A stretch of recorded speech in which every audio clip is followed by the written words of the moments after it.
तर बीडमधली दृश्य आपण बघतोय, जिथे दुसऱ्या दिवशीही पावसानं हाहाकार माजवलाय। सगळीकडे मंडळांमध्ये अतिवृष्टी झालेली आहे। बीडच्या आष्टी, पाटोदा, शिरूर, कासारमध्येही जोरदार पाऊस झालाय आणि या पावसाच्या पाण्याची आवक सिंदफणा नदीत पात्रात होतीये। नदीला त्यामुळे पूर आलाय, जनजीवन विस्कळीत झालेलं आहे, तर शेतकऱ्यांचं पावसामुळे अतोनात नुकसान झालंय।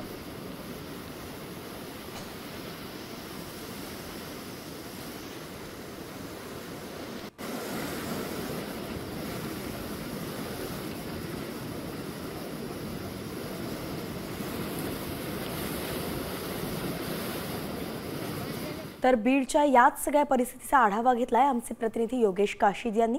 पाहूयात।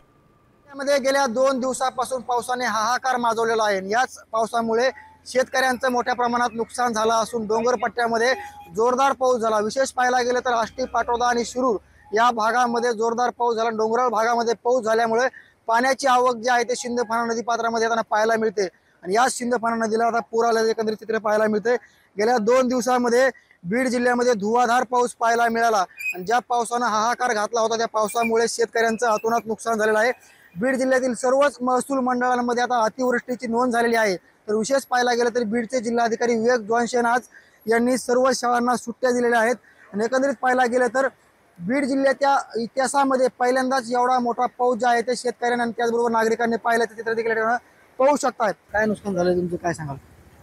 आमचं सगळं 2 एकरचे कापूस एकदम पाण्यामध्ये आहे आणि आमचा संपर्क सगळा जनजीवन विस्कळीत झाले। संपर्क सगळा तुटलेला आहे। साम टीव्हीसाठी योगेश काशीद, बीड। आता isakal.com आहे देशातील नंबर 1 ची मराठी न्यूज वेबसाईट। प्रत्येक अपडेटसाठी isakal.com ला नक्की भेट द्या।